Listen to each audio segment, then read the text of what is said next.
Hello aspirants, welcome to my classes. और आज मैं डिस्कस करने वाली हूँ विलियम वर्ड्सवर्थ को। विलियम वर्ड्सवर्थ की बायोग्राफी पर ये कुछ इंपॉर्टेंट की पॉइंट्स हैं जो आपके एग्जाम के पर्पज़ से बहुत ही इंपॉर्टेंट होने वाले हैं। और मेरी फर्स्ट वीडियो भी देख लेना जो इंट्रोडक्शन पार्ट है। पहले मैंने सोचा कि मैं फॉर्म्स ऑफ पोएट्री से स्टार्ट कर देती हूँ, बट फिर मुझे लगा कि ये तो छोटे छोटे टॉपिक है, एकदम कवर हो जाएंगे, बट जो राइटर्स हैं और उनके इंपॉर्टेंट वर्क है उनमें टाइम लगता है। तो पहले हम जो राइटर्स हैं और उनके इंपॉर्टेंट वर्क्स हैं उनको कवर कर लेते हैं। तो देखिए, विलियम वर्ड्सवर्थ की बायोग्राफी के ये कुछ क्रोनोलॉजिकल डेट्स हैं जिससे एग्जाम में क्वेश्चंस बन जाते हैं। जैसे William Wordsworth was born 7 April 1770 and death 1850, सभी को पता है। 1770 born and wife name Mary Hutchinson. William Wordsworth की जो वाइफ का नाम था मैरी हचिनसन था, और फादर्स नेम जॉन वर्ड्सवर्थ, ठीक है। Mother's name Annie Cookson Wordsworth and Wordsworth वो सेकंड चाइल्ड ऑफ 5। जो विलियम वर्ड्सवर्थ थे वो सेकंड चाइल्ड थे अपने 5 सिबलिंग्स में। उसके बाद डेट आती है 1778। 1778 में क्या हुआ था, विलियम वर्ड्सवर्थ जो मदर्स थी उनकी डेथ हो गई थी, मदर्स डाइज।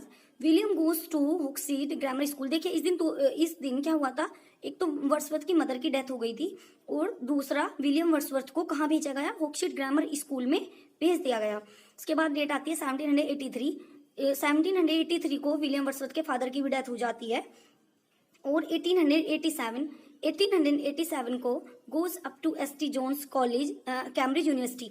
मतलब 1887 को विलियम वर्ड्सवर्थ को एसटी जोन्स कॉलेज भेज दिया जाता है।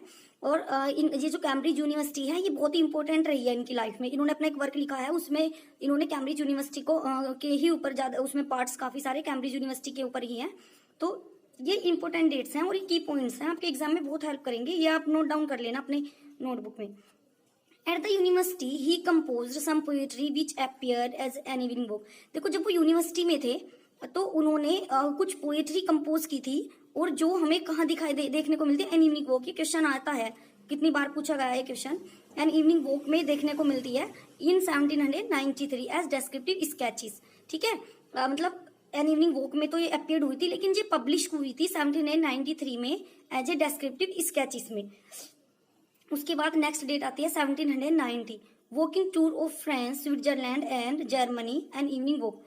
1790 में क्या हुआ, वर्ड्सवर्थ ने एक टूर किया जिसमें वो फ्रांस, स्विट्जरलैंड एंड जर्मनी गए, और वहीं पर इन्होंने तभी उसके बाद देखिए ये हम थोड़ा वापस आ जाते हैं इसमें। एन इवनिंग वॉक कंपोज्ड 1789, मतलब 1789 को, इससे पहले 90 से 1789 को तो इन्होंने एन इवनिंग वॉक कंपोज की थी, लेकिन it was published in 1793 descriptive sketches.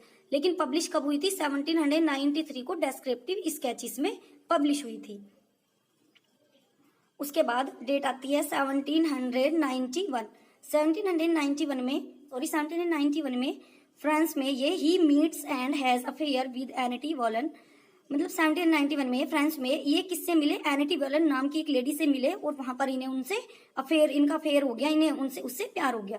फिर उसके बाद 1792 आती है, और 1792 में क्या हुआ कि जो एनिटी वॉलन थी उन्होंने कैरोलिन नाम की लड़की को जन्म दिया, और वर्ड्सवर्थ ने उसका नाम क्या रखा, कैरोलिन रखा, ठीक है। फिर आती है 1793 में वो return to England to earn money. देखो, मदर फादर की भी डेथ हो गई और अपनी एक फैमिली भी है, तो इनकी जो है फाइनेंशियल सिचुएशन काफी वीक थी, हो गई थी।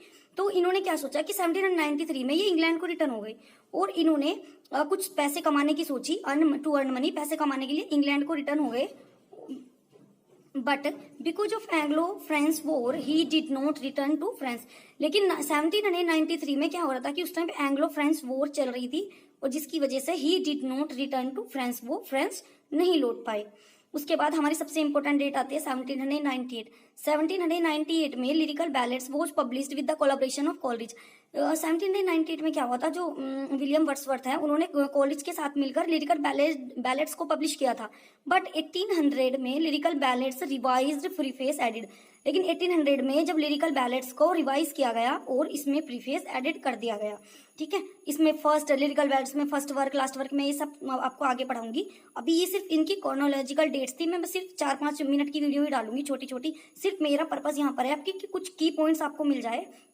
ताकि जब आप एग्जाम में जाओ तो उस टाइम पे फटाफट एक बार आप रिवाइज करके जा सको, क्योंकि ये कुछ इंपॉर्टेंट चीज़ें हैं जो मैंने हाईलाइट की हुई है, तो ये आपको बहुत हेल्प करेगी एग्जाम में। तो आप अपने नोट्स बना लेना और जो भी आपके काम की चीज़ें हो उनको अपने नोट्स में नोट डाउन कर लेना। तो मेरी वीडियो को, अगर मेरी वीडियो आपके लिए थोड़ी भी हेल्पफुल हुई तो प्लीज़ मेरी वीडियो को लाइक कीजिए, शेयर कीजिए, सब्सक्राइब के चैनल को सब्सक्राइब कर लेना। और मिलता है फिर नेक्स्ट वीडियो में इसी तरह के कुछ इंपॉर्टेंट फैक्ट लेकर। बाय।